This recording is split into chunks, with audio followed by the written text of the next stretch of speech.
খৈৰাবাৰীত residential GD assistant nursing ট্ৰেইনিঙৰ প্ৰশিক্ষণ কাৰ্যসূচীৰ শুভাৰম্ভ BTCৰ কাৰ্যবাহী সদস্য অৰূপ কুমাৰ দেৰ।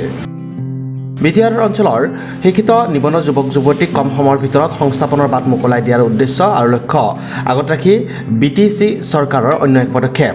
ওদালগুৰি জিলাৰ খৈৰাবাৰীত NRDS প্ৰতিষ্ঠানৰ প্ৰাংগণত ৰবিবাৰে ভাৰত চৰকাৰৰ দক্ষতা বিকাশৰ অধীনত BTC চৰকাৰৰ স্বাস্থ্য আৰু পৰিয়াল কল্যাণ বিভাগৰ তত্বাৱধানত আৱাসিক সাধাৰণ কৰ্তব্য সহায়ক প্ৰশিক্ষণ কাৰ্যসূচীৰ শুভাৰম্ভ কৰে BTCৰ কাৰ্যবাহী সদস্য অৰূপ কুমাৰ দে।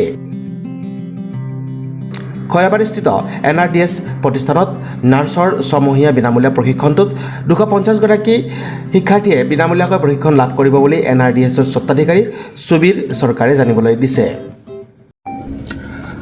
আপোনালোকে সবে জানিছে যে ৰেচিডেন্সিয়েল ট্ৰেইনিং মিনছ হোৱাট,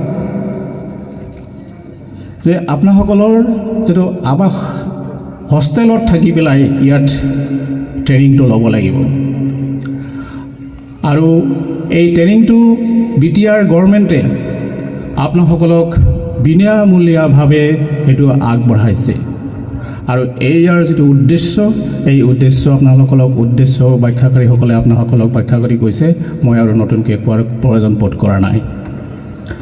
যিয়েনো ইয়াৰ কিছুমান উদ্দেশ্য আছে আৰু এই উদ্দেশ্যটো আপোনাসকলে ট্ৰেইনিংটো লোৱাৰ পিছত যদি প্ৰয়োগ নকৰে তেতিয়াহ'লে সেই ট্ৰেইনিং লোৱাৰ কোনো সাৰ্থকতা নাথাকে।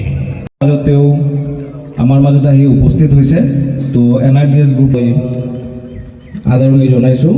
ইয়াৰ পিছত আমাৰ NRDS ইংলিছ পাব্লিক স্কুলৰ প্ৰিন্সিপাল ছাৰ আৰু মই আদৰণি জনাব বিচাৰিছোঁ আজিৰ এই সভাত উপস্থিত থাকিব পৰা এই অঞ্চলৰ সন্মানীয় ব্যক্তিসকল, লগতে আমাৰ নামখলৰ পৰা Sudarshan Kalita report, news express Assam.